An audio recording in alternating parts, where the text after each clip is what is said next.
Hey Starseeds, welcome to Starseed Energetics. My name is Ashtara, mission to bring you some of the highest frequency content, and this is probably a video that I should have made a long time ago. This video will essentially demystify the archetype and the template and all the false identity constructs about what starseeds are. And even if you think that you know exactly what starseeds are, even if you've been watching my content, I really highly recommend you just listen to this video just to recalibrate perhaps how you feel about this whole concept. Spiritual ego is probably one of the biggest pitfalls about the spiritual path, and starseed can sometimes be a label that's overused or misused to create an egoic construct around it. And so I'm here to really talk about how I perceive what a starseed is from the highest level that I can linguistically offer,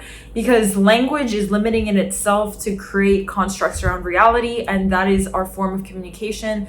But here I am, I'm here to speak my truth about what starseeds really are from my perspective, and really honoring the path of the starseed without being caught up in the label or being caught up in the constructs or egoic concepts. So I really hope you enjoyed this, and let's get into it. Okay, first and foremost, if you are new to my channel, then you might want to know, who am I to talk about starseeds and why do I know more than others? I don't. I just have a certain perspective on it. Everybody has different perspectives on it, especially when it comes to this esoteric type of conceptual constructs like starseeds or dimensions, the different dimensions, densities, frequencies. All of these are based on different perspectives, and you may get resonance with different people at different times of your life. And if you happen to resonate with how I perceive it at this moment, then I am really honored to serve your path. I am a starseed. I'm not only a starseed, but I'm a genetic hybrid on multiple levels. I've had all different levels of close encounters, which means that I've had physical contact with extraterrestrials, UFOs, actual interface with that consciousness. I've had near-death experiences 2 times, and outside of that, many different kind of levels of visitations to different densities of reality. And that is why I'm able to deliver my perception, and this is only my experience, so I'm sure many other people have many other different experiences, but this is just how I view it. So before we can even delve into what a starseed is, which we will start by exploring, majority of the problems with how starseeds are categorized and perceived comes from the fact that it is based on a foundational misunderstanding or distortion on what any experience is at all. And there's a false foundation of perceiving what it means to be human. Then there's a false conditioning when it comes to what it means to have any experience at all. So when a lot of people talk about the starseed, and of course the cliche type of relating to Pleiadians and Sirians and Arcturians, it's all cool, but there is a false set of assumptions about what it means to be, first of all, human, which is problematic because a lot of people are not self-aware on their own identity constructs from the subjective human, and then they're projecting outwards, looking at what a Pleiadian is, what an Arcturian is, what the dimensions are, from a false and distorted set of subjectivity from a human level. So what does it even mean to be human? Being human, you are naturally conditioned to have a set of obscurities about the self and other. You are conditioned to create narratives around frequencies and bandwidths of energy and categorize it and feel like you are controlling it somehow.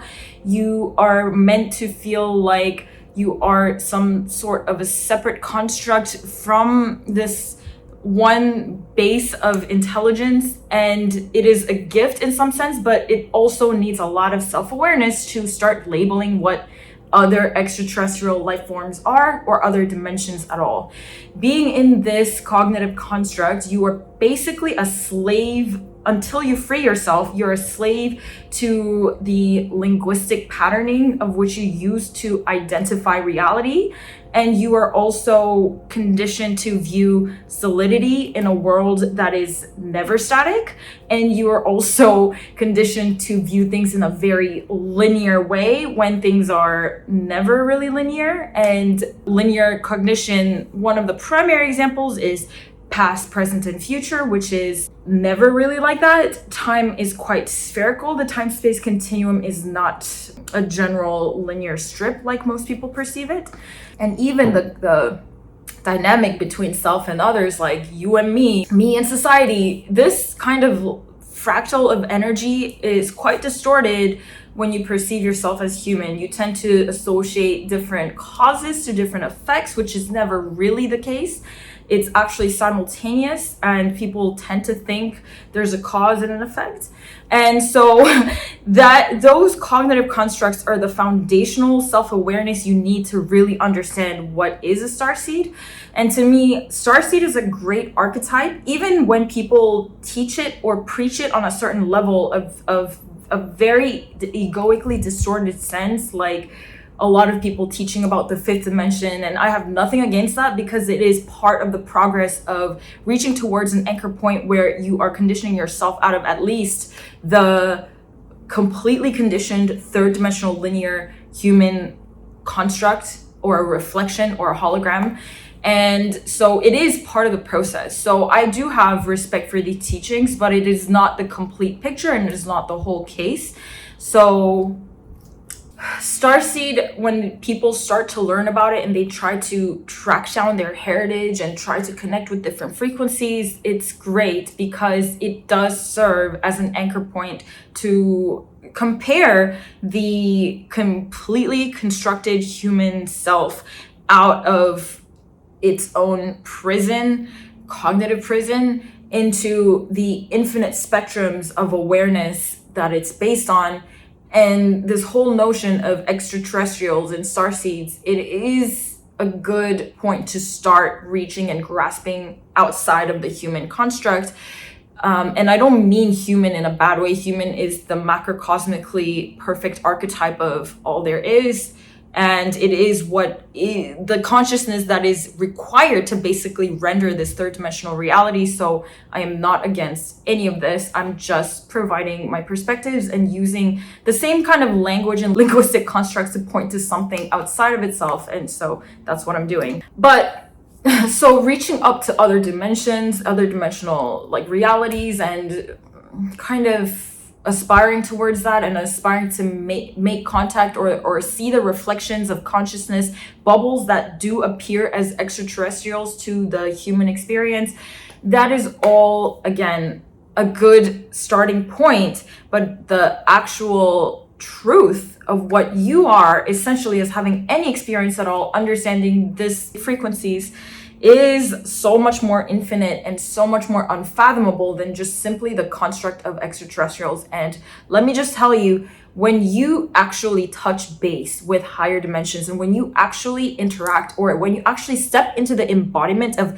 actually being extraterrestrial, which in some sense, it just means that you have a different interface or rendering system of interacting with the universal field or all there is. It just means they have a different set of physics or algorithms on how to process the time-space continuum, for example, and all the different data frequencies on a subatomic level. And that's what really an extraterrestrial is.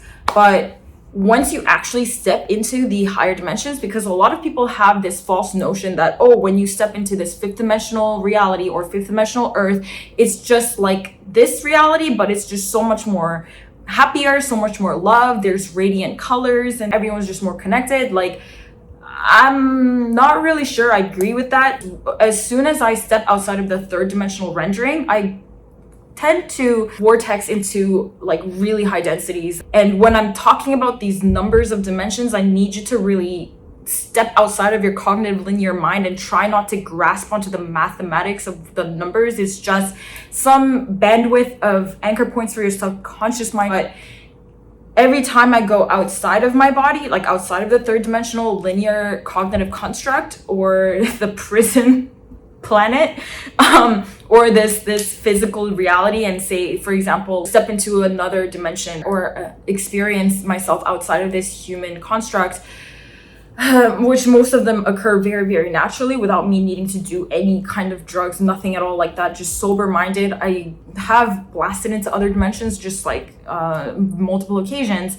And the experience that I have is that I go through the portal or the stargate of the sixth dimension, and then I'm catapulted up to kind of levels of existence that is completely like not relevant to the human rendering of the cognitive mind. But because my native existence of my consciousness tend to be on higher dimensions, the levels of like planetary bodies and galaxies and source levels, stuff like that. But what I can tell you for a fact is when you actually embody the consciousness of, say, like an Arcturian bandwidth or the Andromedan bandwidth, the experience that you start to have is completely irrelevant to the reality that you can render as a human. So a lot of people think like, oh, we're just gonna start like hanging out with the extraterrestrials on other planets and stuff like that. And I know that that is a valid experience. I'm very much aware of people who are part of this secret space program who have contacted, you know, that level of extraterrestrial civilization and whatnot, and I'm sure that is their reality, but I'm just here to offer another level of this extraterrestrial reality that is completely irrelevant to how you perceive anything, like being a self, being a sense of self, being a sense of a civilization on a planet, being an avatar in this hologram. None of this is applicable when you step into certain densities of realities. And I'm sure that there's a lot of people watching this that are very much in alignment with what I'm saying here. It's not really about like, oh, we're just like take a spaceship and travel and then we eat together and fun events and technologies and like, no. The experience that you have is you have a different interaction with frequency, time, space, and there's not really this relevancy to how you experience human life. For example, my first near-death experience, I did not experience any of this astral travel, tunneling to different phases of my life and holding hands with guides and stuff like that. No, I blasted right into like a realm of complete pure geometry and like omnidirectional like visual perception that was kind of all melded together with different sensory perception. It's like a different qualia of sensory experience. And so it was absolutely not like how most people describe other dimensions or death or astral planes and none of that. And even still, I have had very physical, tangible experience with UFOs and star beings, but when you actually step into their level of consciousness, which they're just a metaphor for the higher aspects of your own mind, it's not external to you, it's actually just a different bandwidth of your own intelligence. Once you step into those higher levels, it's just like not not what you can describe as having any kind of, it's really not relevant to what you can describe as having a human experience. The experience of time shifts and the experience of matter shifts, the experience of self and other shifts, but it would be kind of like that times 1,000. With that being said, what is a star seed is, the best way I can explain this is, of course, every human is a genetic imprint of various different star civilizations from all over the omniverse, right? So yes, genetically speaking, everyone's an extraterrestrial. There's nothing that's just inherent to the Earth, like nothing. The Earth is part of the cosmos. The Earth is an alien planet, like, but some people's consciousness basically counter-evolved from higher densities instead of evolving on a linear trajectory, it basically like counter-evolved or reverse alchemized itself into this point of time. And those are the starseeds. And how do you know if you're starseed for sure or not is that if you find yourself watching this content and you're actually interested enough to watch this far, you're definitely a starseed. Other signs that you may be looking out for is like, I don't know, for the first 7 years of your life, were you basically like having a series of trauma, just getting acquainted with this social structure? That's a really good sign that you're a starseed. Some remembrances of other ways of living that you could swear you were a part of before you fell here.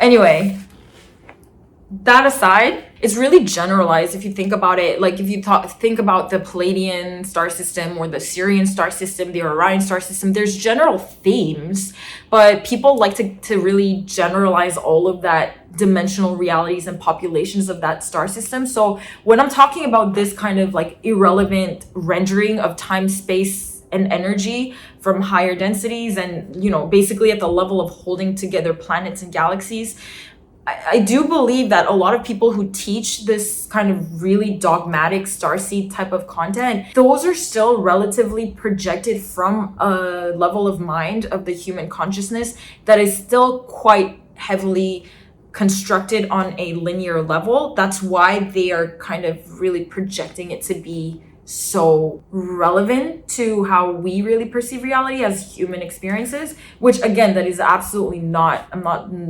not looking down on it. I do believe that once we shift and fluently navigate those dimensional realms and essential truths from an internal level, we are constantly co-creating possible rendering of those star systems to be more relevant to the human experience, which will be the most fascinating crossovers of dimensional realities. So I think that's basically what we're here to do.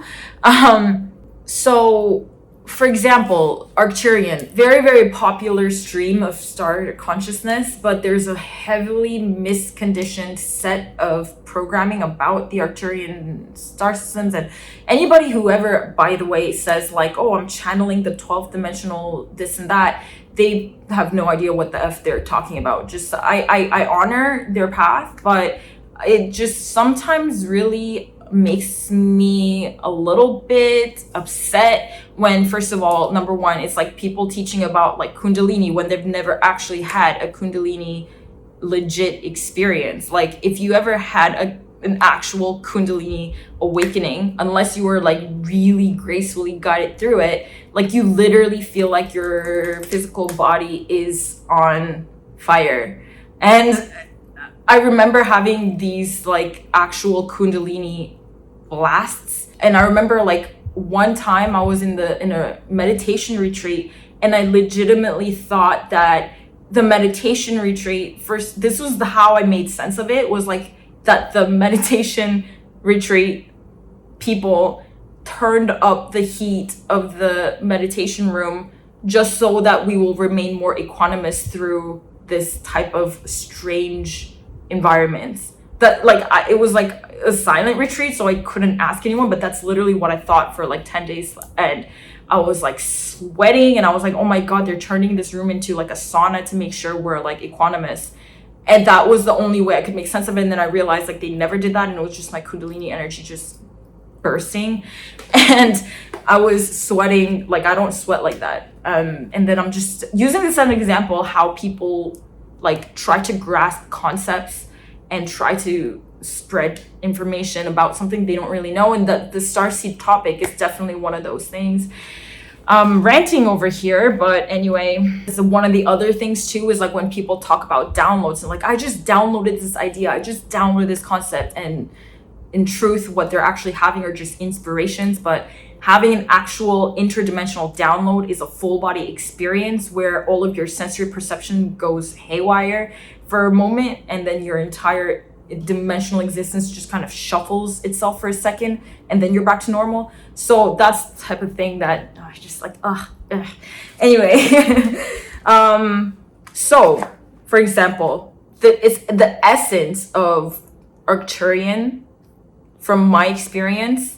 And I've had a few months, I would say, during my journey where I just was so turned off by the Starseed teachings and community because of this type of concepts and constructs, and people talking about all these star systems when they never even had a proper contact, or just not even sure what they're talking about. And then also people talking about dimensions without actually having visited those dimensions or actually having interface to those dimensions. Like when people say, oh, I'm like channeling this from the 12th dimension and that dimension, it's like, well, if you're channeling from the 12th dimension, there wouldn't be like an identity construct around that stream of consciousness. Like, for example, if you say, I'm channeling the 12th dimensional Pleiadians, like there is no Pleiades in the 12th dimension, bro. Like, what are you talking about? Anyway, yeah, it definitely just turns me off sometimes to this whole thing. But because I'm an actual starseed and I know there's actual starseeds watching my channel, I just want to speak my truth. Sometimes I like to just like drop away from all of these concepts and just go heavy into like non-duality, which non-duality can just be the pure state of consciousness, which I think is so important to do when you're meddling with all these other dimensional perceptions and interfaces. It's so important to always go back to field 0 point field, pure consciousness, which I literally have a mastermind dedicated to this pure level of consciousness, to just cleanse away from any concepts or constructs and cleanse yourself away from any way of perceiving time, identity, space, all of that. And the funny thing is, it was just after that whole period of steering away from starseed labels and me delving deep into literally 0 point field kind of cognitive awareness, this super conscience which doesn't have any labels. And then I learned a few months later that that's actually like the heart essence of the Arcturian collective. So it makes a lot of sense because I have like really strong genetic connections to Arcturus. But that is exactly what I mean. So for example, let's say you get to Pleiades. From my understanding and perception and interaction with the Pleiadian star beings that are relevant to my soul, Pleiades constellation and their frequency is really about mastering the emotional body. For me personally, the way that I've interfaced with Sirius is about purifying and mastering the mental body and just observing higher patterns, deeper abstract patterns of data perception. And then Arcturus being the non-dual kind of state where it flickers in and out of individuated to collective to one consciousness. It's a bandwidth that flickers in and out. So those are literally the types of interfaces that happens when you actually activate your starseed template. And for you, it could be different to how I experience different star civilizations, but I'm just sharing like purely how I experience the actual starseed templates instead of, making stories around it. So I am committed to actually speak my truth, and I want to go deeper into each of the different star lineages and the templates and activations that I've got from each of the star civilizations. Promise to show up. Okay, so the final kind of parts that I want to talk about is demystifying the Starseed mission. Make sure you grab a drink plenty of water through this transmission. It's like a whole galactic federation blasting through this video. One of the things that are talked about the most is the Starseed mission and how each Starseeds are born with a mission. And that is also a very beautiful way to relate to the Starseed archetype from a human level, from a very linear construct, but it has also to be constantly balanced with this inherent knowing of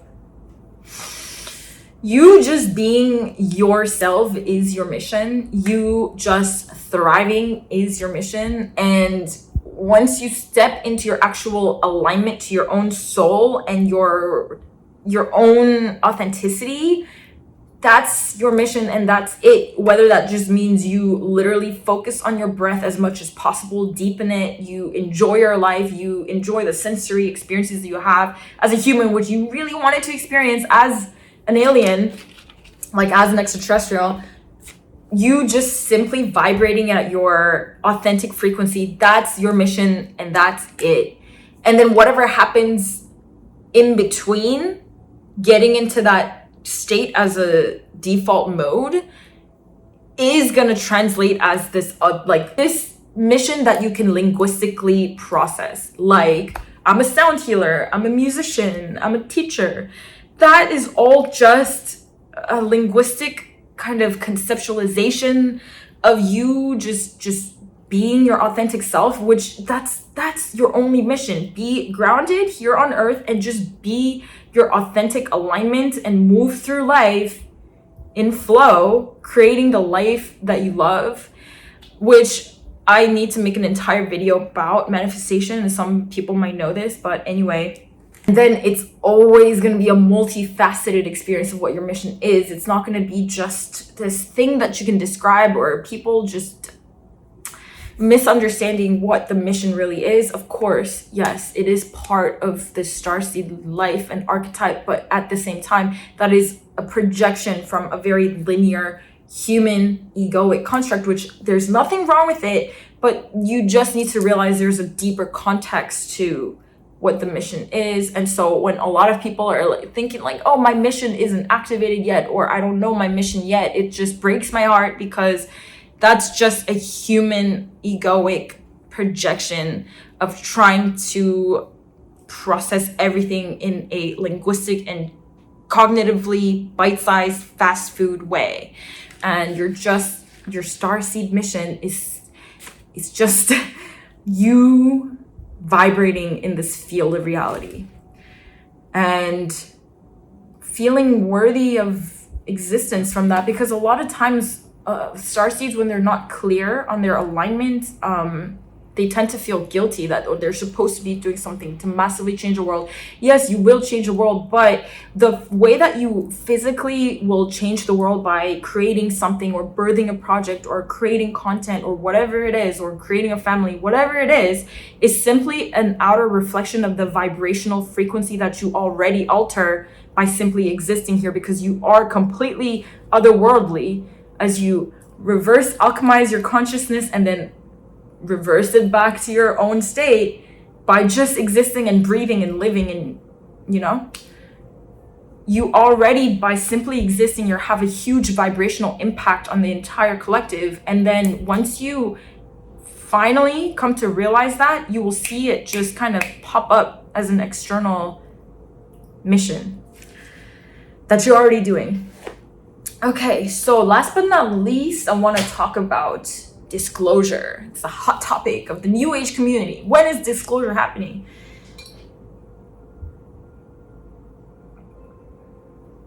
I love the New Age community, depending on who it is. I am not making fun of them. I love them. I love some of their teachings. I love some of their content, but I also have a strong discernment on maintaining my own perception through them. So I hope you do the same. Even with my video, I hope you are discerning in alignment with your own soul. So as I mentioned before, this humanly relative way of perceiving extraterrestrial life and dimensional travel and time travel, that is something we are actually co-creating, or just trailblazing, as we learn to embody those otherworldly levels of mind into something relatable here on this cognitive construct matrix.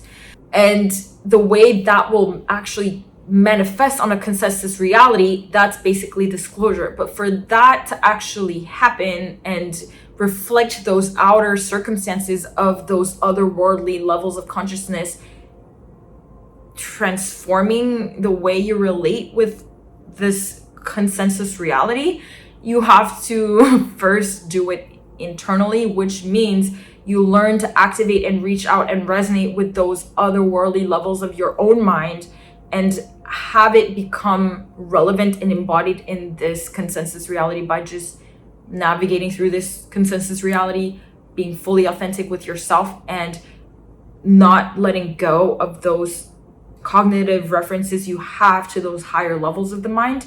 And that is, first to start with, not that easy, but it does get easier, and it does get easy as you learn to believe that it's easy. And the thing is, a lot of people, just when they're first beginning their journey through consciousness, and the majority of people don't even have the reference or anchor points to those higher levels of the mind. People, of course, it's up to their own relevant experience how much they think they have meditated and they've refined their minds. But from what I see, a lot of people are not even close to scratching the surface of the potentials of their own mind. They're just scratching the linearity of the mind and kind of making mental hallucinations of what these higher minds are, but they're not actually tapping into it. I've met dozens of people who think they're like meditation masters, or they've been meditating for months and months and in silent retreats for years, and they clearly haven't even scratched the surface of their linear construct. So unfortunately, that's the case. However, for you who are watching who may actually not be one of those people, once you learn to actually expand your own default matrix of consciousness to include an all-encompassing rendering of those higher dimensions or higher densities of the mind into your current experience, by not you wouldn't have to sacrifice anything to get there, or you wouldn't have to kind of like rip through your identity constructs, but just allowing your current state of consciousness to reach those levels without any level of sacrifice, or without any obstructions or distortions to your reality imprint. Then once you will start to stabilize those states in this human existence, in this consensus reality. And then once you fluidly tap into those levels and understand that all of these galactic families and galactic consciousnesses are actually just levels of your own mind, and you have telepathic kind of links to all of these collectives and councils, and it is totally fine to perceive them as councils of beings, because they are, from a human level, looking up to that level, they are like those guides or councils. But from that level, it's not like that. They don't perceive the person as like the human on earth, and what it's just a completely different experience of self versus others.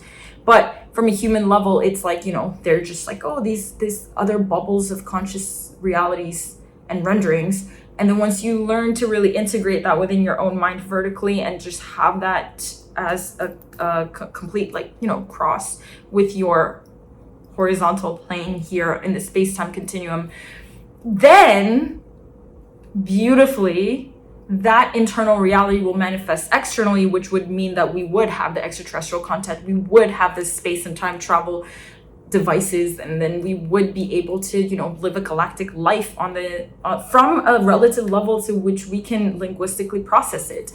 So I hope that this makes sense, but disclosure is internal first, and it's an experience. It's not something you can describe or reach or grasp from an egoic level. It will just happen if you live by your truth, and you have to just prioritize the purest level of your own truth,